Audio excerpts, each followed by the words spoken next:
Oke, Assalamualaikum warahmatullahi wabarakatuh. Kembali lagi dengan saya Fauzi Rizky di channel Fauzi Rizky. Pada pertemuan kali ini kita akan membahas tentang migration ya. Sebelum itu kita akan membahas tentang apa itu definisi dari migration. Migration menurut coordinator.com itu adalah sebuah cara agar kita dapat mengatur database secara struktur dan terorganisir. Secara umum, migration merupakan sebuah version control yang diberikan suatu framework agar kita dapat mengubah atau mengedit skema database agar lebih mudah dan terorganisir. Jika kalian masih belum mengetahui apa itu migration, sebagai contoh seperti ini. Biasanya kita akan membuat sebuah database secara langsung di phpMyAdmin atau di MySQL-nya. Sebagai contoh, di sini kita akan membuat kolom database-nya itu secara langsung di SQL database-nya. Kita menuliskan nama lalu kolom-kolomnya. Akan tetapi, jika kita menggunakan migration, kita tidak akan menulisnya secara langsung di database kita. Kita akan menuliskannya dalam bentuk kode dan akan kita taruh ke dalam framework kita. Kenapa kita harus menggunakan migration? Alasan yang pertama, migration itu membuat kerjasama tim lebih efisien.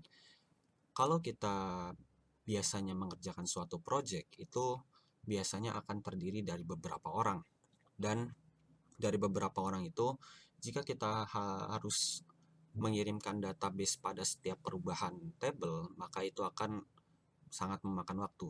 Akan tetapi, jika kita menggunakan migration, kita tidak perlu mengirimkan database dan hanya perlu mengkonfirmasi jika kita mengubah database tabel dari database tersebut. Alasan yang kedua, migration itu seperti version control dari database kita. Di sini kita bisa tahu bahwa version control ini fungsinya untuk mempermudah kita dalam mendeteksi perubahan-perubahan yang terjadi, terutama untuk database kalau migration ini.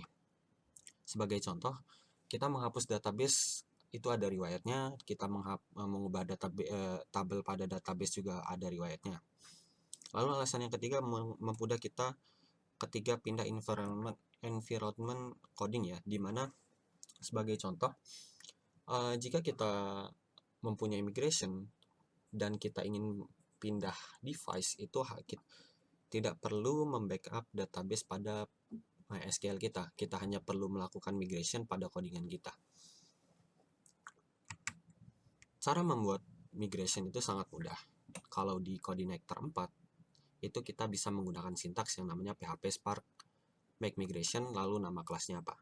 Sebagai contoh, kita membuat sintak PHP Spark Make Migration dengan nama kelas migrate-nya itu user. Isi dari kelas migration yang sudah kita buat itu terdiri dari up dan down. Up itu fungsinya untuk memasukkan tabel yang ingin kita masukkan ke database kita, dan down itu untuk menghapus tabel yang sudah kita isi dari up itu sendiri. Jadi bisa kita undo ya bahasanya. Lalu setelah kita melakukan migrasi, lalu setelah kita membuat sebuah migration, lalu langkah selanjutnya kita akan melakukan migrate. Migrate ini adalah fungsi untuk kita memasukkan tabel kelas yang sudah kita buat ke dalam database. Sebagai contoh, ini PHP Spark Migrate. Lalu jika sudah ada tulisan done migration, ini berarti migrationnya sudah berhasil. Lalu di database kita akan langsung terbuat dua tabel ya. Yang pertama ada migration, lalu yang kedua tabel yang kita buat sebelumnya, yaitu tabel user. Tabel migration ini berisi riwayat dari apa saja migration yang sudah kita lakukan. Oke, langsung saja kita coba ya. Kita mulai dari mencoba membuat migration, yaitu PHP Spark Make Migration. Kita tidak perlu menjalankan PHP Spark Serve karena ini hanya akan langsung kita arahkan ke database. Jadi kita coba PHP Spark Make Migration. Nama kelasnya misal tadi itu user. Nah, setelah kita buat, maka akan langsung muncul pada folder migration ya. Ini. Di sini kita akan mengisi field apa saja yang kita gunakan. Kita akan langsung menggunakan field yang tersedia pada Coordinator 4 sebagai contoh ya. Sebagai contoh di sini. Ini ada up dan down-nya, kita copy.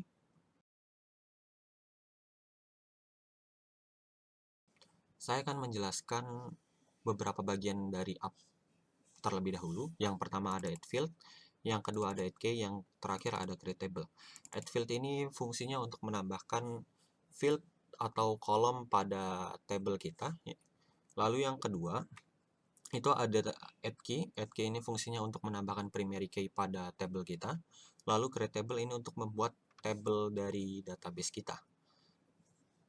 Sebagai contoh kita ubah dulu menjadi ID, lalu ini name, lalu ini NPM atau nomor pokok mahasiswa. Name ini kita ubah jadi varchar saja. Lalu ini kita ubah jadi ID. Karena kan kita ingin mengubah field ID ini menjadi primary key. Lalu nama tabelnya adalah users. Lalu kita akan pindah ke bagian down ya. Down ini ada fungsi drop table. Drop table ini fungsinya untuk menghapus table yang sudah kita migrate sebelumnya, atau bisa kita bilang itu undur.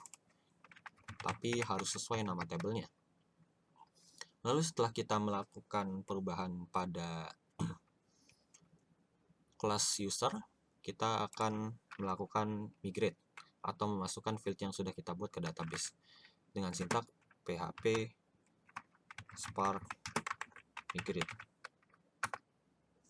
Ada yang salah? Oh, varchar berarti kita harus isi constraint-nya.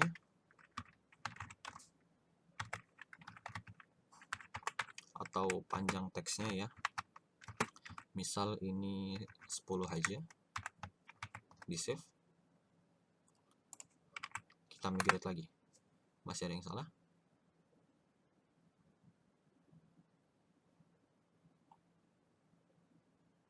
Oh, enable to connect database. Sepertinya database-nya belum saya buat ya. Mohon maaf. CI4 ya namanya kalau tidak salah. Oke, kita buat. Setelah database-nya kita buat, ini kan kosong nih. Akan kita coba migrate lagi.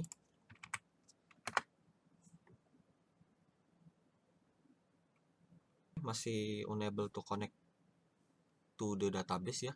Sepertinya di bagian password ini ada yang salah. Karena ini masih di lokal, seharusnya passwordnya kosong. Kita akan coba migrate lagi. Oke, di sini sudah ada tulisan done migration, yang artinya migrationnya itu sudah berhasil ya. Kita dapat melihat pada database CI4 itu terdapat dua tabel yang terbuat. Yang pertama user dengan field ID, name, sama NPM. Lalu pada migration ini berisi riwayat dari migration kita sendiri. Ini bisa kita lihat ada kelasnya, ada tanggal dari perubahannya. Oke. Untuk pertemuan kali ini itu sampai di sini saja. Apabila saya ada salah kata, saya mohon maaf. Wabillahi taufiq wal hidayah. Wassalamualaikum warahmatullahi wabarakatuh.